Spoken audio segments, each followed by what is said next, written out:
years old, his father died as the result of a terrorist act during the Mexican Revolution. He started his first business at the age of 6, when he began working and earning an income to help support the family, which included his sister and 2 younger brothers.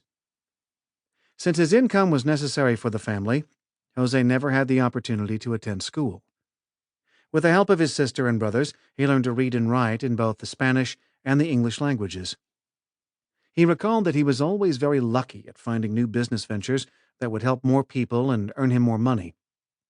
He cleaned offices, ran errands, and eventually began traveling 150 miles to San Antonio to buy household goods that he then sold door to door in Laredo. By the time he was a teenager, he was employing other youngsters to go door to door and sell the merchandise. Many of the youngsters were earning more than their fathers, and young Jose was earning more than all of them.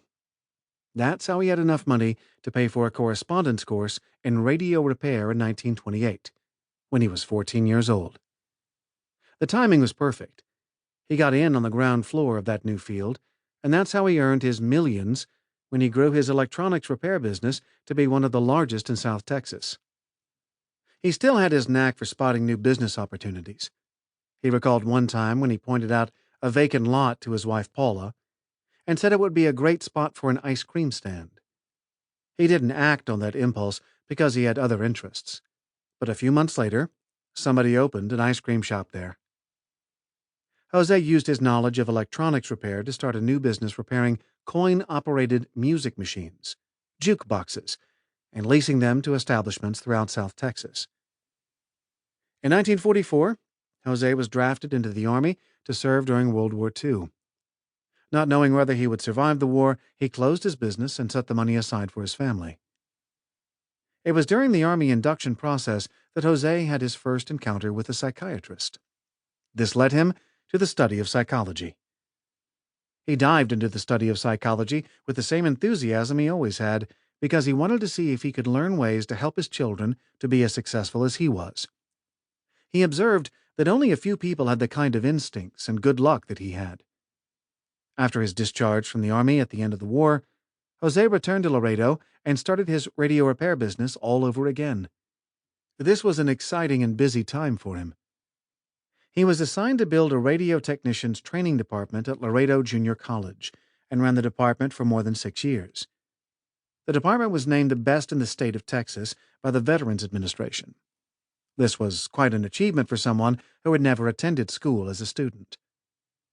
When commercial television came on the scene, Jose began to learn all about it, and his business continued to grow rapidly.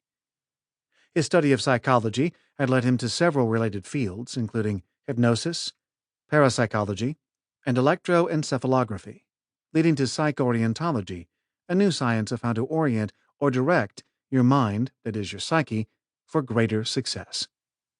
After 6 years, he was so busy with his business and his research that he had to resign his position at the college.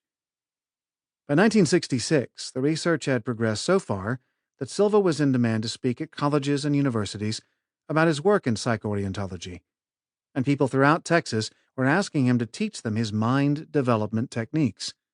He had learned that the most successful people used their minds differently than the average person. Other people might work just as hard and have just as much knowledge, but if they didn't do their thinking at the alpha brainwave level, then they weren't as successful as the 10% of people who did their thinking at that level. The results of the research were tested at the University of Texas Medical Center and at Trinity University, both located in San Antonio. He showed the researchers that his students could do what scientists believed was impossible: activate the mind and function deductively while at the alpha brainwave level.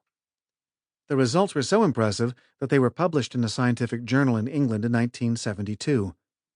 The scientists wanted to conduct more research with Mr. Silva, but school officials killed that idea when they learned that he didn't have any formal education.